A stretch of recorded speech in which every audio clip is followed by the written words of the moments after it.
Hey everybody, welcome back to the family channel. Hi! We hope you guys are having a fantastically awesome day so far. As I mentioned in our first video, we do apologize for our lack of filming last week, but with the festive season, things just got on top of us. We fell so far behind, and Garen had so many exams. Yeah, and you know, it's just like you just feel like you're trying to catch up. It's like trying to swim in honey. Yeah, and like, you know, getting everything ready for Christmas, and then plus the house is still not done. So, and it's Christmas. Yeah, sorry. But, you know, people are telling me, don't worry, you're going to remember this Christmas, the special one. And I'm like, yeah, but still, like, we want it. I mean, we even put our tree up really late, which with Leia is unheard of, really, because the tree's got to be up on the 1st of December. Yeah. And when did we put it up? It was like the 10th or a week something. ago. Yeah, a week ago. Yeah, we haven't even been to a Christmas market yet. But we are going. We are gonna go, hopefully this week. Yeah, and even though Garen was supposed to have a weekend off. Oh yeah, from hockey. And he doesn't. Yeah. He's got another game. And there's a tournament between Christmas and New Year as well. That's a full week, so we'll be driving up and down. But it's good. It's good. At least it gives us something to do. Keeps us busy. We come home like we got things to do all the time. Yeah. Anyway, today we are reacting to how Army snipers train for combat. And this one was recommended to us, but again, for the life of me, I cannot remember who it was. If I find it in the emails, I think this is a 2-part video, so if I find it in my emails, I will stick it up on screen. But if you know who you are, thank you so much for the recommendation. And the email, if you do hear a cat meowing, that is Gollum. He wants to go out. He's literally just come in. He's a nightmare. Vocal. Yeah, he's the most vocal cat ever. Like when you see him and you say hello Gollum, he'll like meow his head off at you.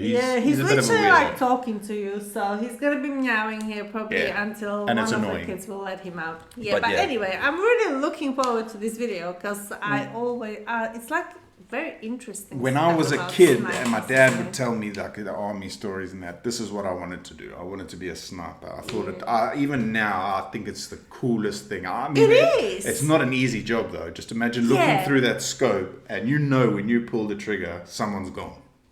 Just imagine that part of it. If you hit the target. Well, you've got to. These guys are so impressive. So impressive. Anyway, so we're going to be checking that out. But before we do, if you guys haven't done so already, please make sure you hit the subscribe button. And without further ado, let's check out how Army snipers train for combat.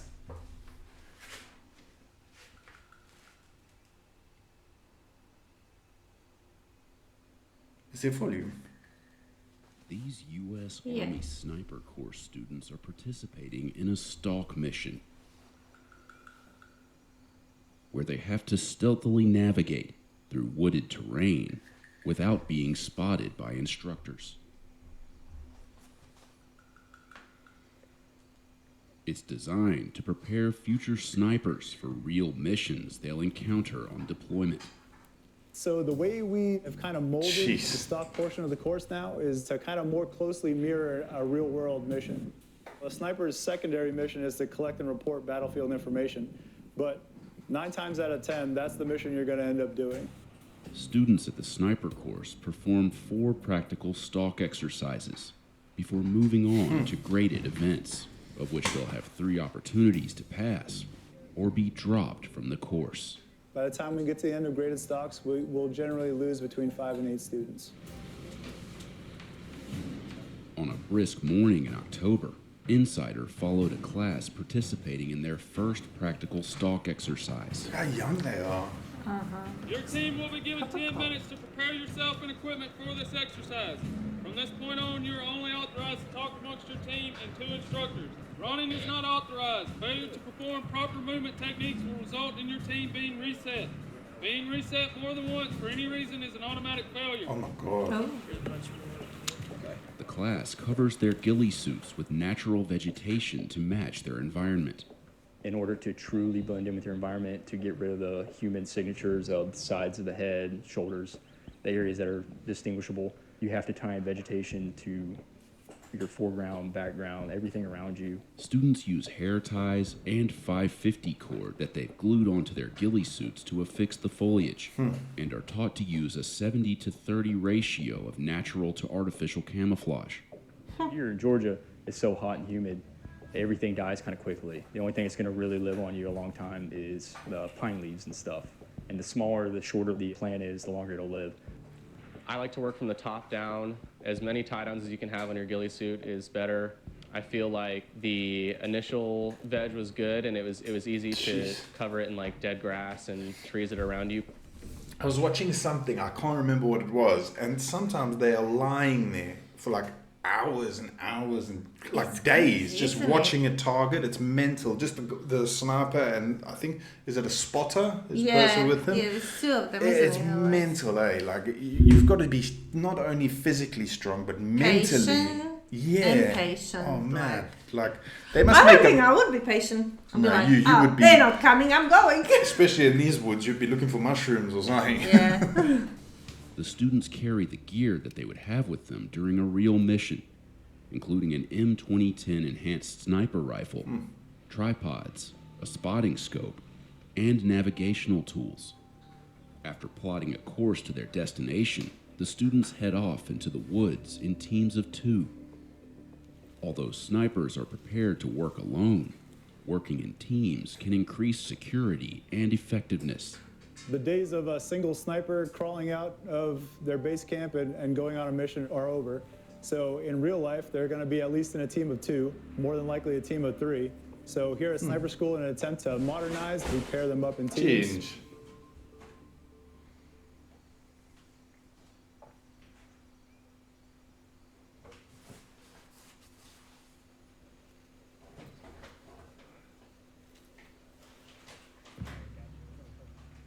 Once the exercise begins, they have 2 hours to reach a spot from which they can view their target, which in this case is a truck.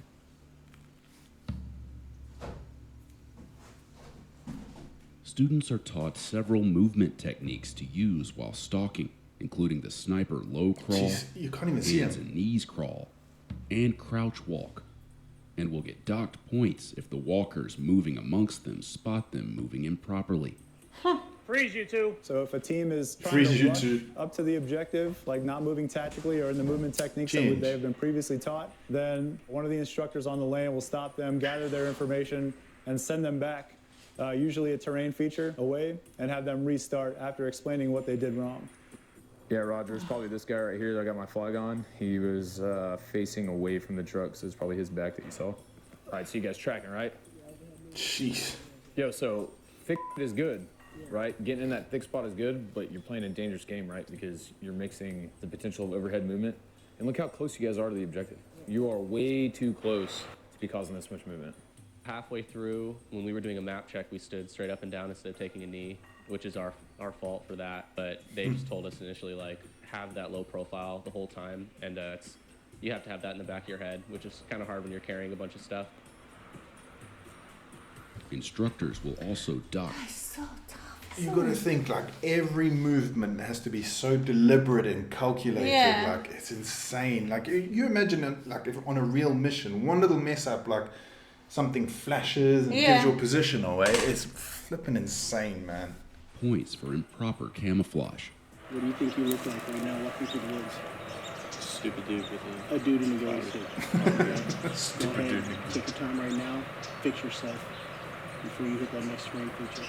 If you were wandering around the lane and you had taken off your ghillie hat and you were just walking around bareheaded, improper camouflage. So we're going to stop you, correct you during these practical exercises, send you back so you can try again. The walker is really a friend. If we see a team that's making some mistakes and maybe needs to do some things better, they're more than welcome to ask questions. They can ask any of the walkers on the lane, how should I do this? And we'll give them tips. Shine and shadow van are going to get you every time. Okay, so take it out of the equation. Shine and shadow. Just worry about contrast. It's crazy. Head back to your RP. Even if teams evade detection by the walkers, they can also get spotted by the instructors scanning for them with binoculars. Oh, no. So if they think they see some movement, like for instance, if they were to rub up against the sapling, it would make the sapling wave back and forth. So that's a target indicator. So that would key the observer in on that area. There's 2 techniques he can use. He can either call up one of the walkers and just walk him that way and try to walk him into that team, or he can call freeze, which freezes the entire lane. Hey, right behind you, can you yell freeze? Freeze! At that point, he would walk the walker in and try to get within 12 inches. If he gets within 12 inches and the observer calls sniper at your feet, and that team is within 12 inches or any piece of their equipment, Well, they're busted at that point.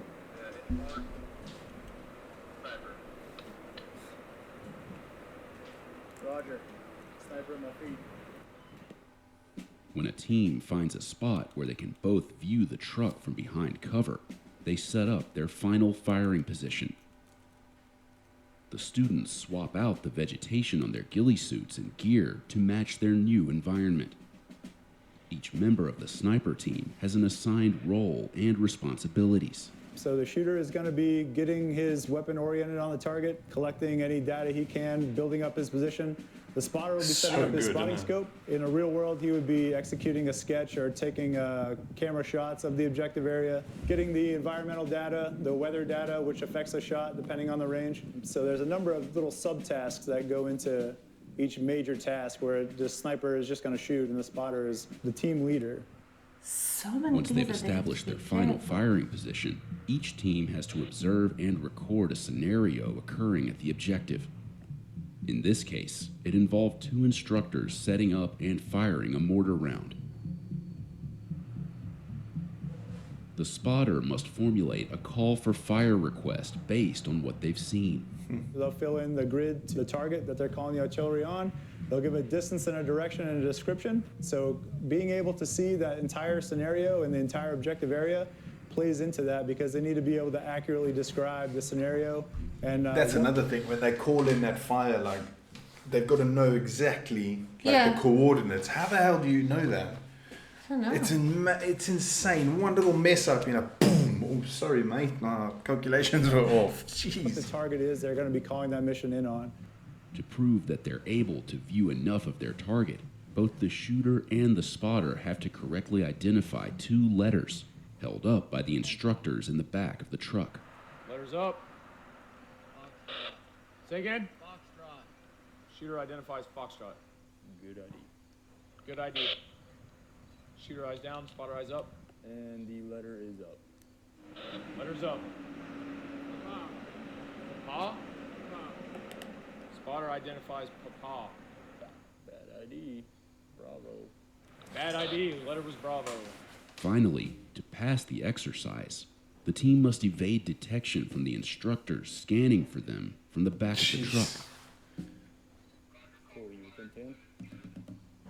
But even the smallest of indicators will give them away. Flag. Here's the shooter's head. He is prone. And then spotter, spotting scope. Flippin' heck, I didn't see that guy. Wow, I didn't. If you would have vegged more on that spotting scope, you guys probably would have been all right.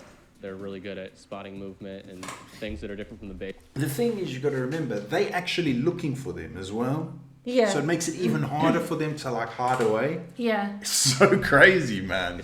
Around our They know what they're looking for. I feel like it was kind of a shock to everyone how easily they could spot us. It was a good position. You guys had observation, right? Refine your camouflage. Okay, refine camouflaging techniques. All right, find your spot. Make sure you can see, and then start vegging, right? Veg 10 times, shoot once. Veg 10, shoot once. Like measure twice, In cut once. this stalk exercise, none of the participating students received a passing grade. I set up the spotting scope and just kind of watched the cadre for like an hour and 20 minutes while my partner was trying to find a place to put the rifle so he could watch them too. And we never even ended up finding a way for both of us to be able to see them from the same place. And it's hard. They make it hard for sure. The problem is the instructors that work here currently, they have a lot of experience, both real world and here at the schoolhouse. You definitely have to think outside the box if you're going to get a passing score, especially on your first exercise.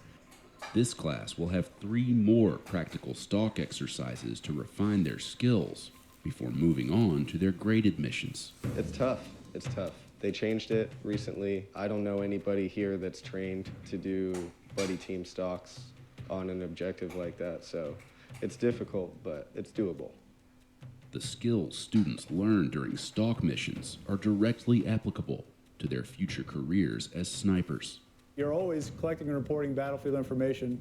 You're only sometimes going to end up putting a round down range. Since that is the greater magnitude of the things that a sniper is going to be doing and what a commander is going to want from his sniper, he wants information. So we're kind of gearing this portion of the course to build their techniques up in that and boost their confidence in their own abilities. And then when they get back to their unit, they're bringing a real force multiplier to their commander. That is crazy.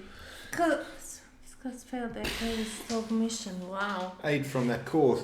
Like, I don't understand. It must be so tough. Like, especially because these guys that are like the teachers or supervisors, yeah, they know exactly what they're looking for. Yeah, like they've, like you said, they've all experienced like combat, so they know what they're doing. But also, like you got to be top notch, because those guys, a lot of the time, the snipers are like making sure. Yeah, but it's like an impossible task to pass. Well, not really. People do pass it. People become elite. Have you seen that movie, American Sniper, about Chris Carl? That's a great movie. Chris Carl, is that his name? I don't know. Did I just get his name wrong? I'm tired. But yeah, it's such a good movie. But really, it's like an impossible task. Well, it's not impossible. It's hard. If it was easy, I mean, everyone would do it, wouldn't they? You only want the best looking after you. Yeah. And going out and hiding. I know. But like, I know why is it so like tough. I know. Hide and seek champions they must be, no? Oh yeah. You wouldn't want to play hide and seek with them. You'd never find them. And the thing is, they wouldn't even get bored. They'd just lie there. 3 weeks later, where the hell's this guy? Yeah. Anyway, guys, thank you so much for watching. If you've got any suggestions or recommendations, feel free to send us an email. I have been lazy with emails for the last good few months. But not really lazy. You've been busy. Yeah, but that's what I'm saying. I haven't sat in front of the computer during the day. I'm basically plastering. I had to change my shirt before we filmed, didn't I?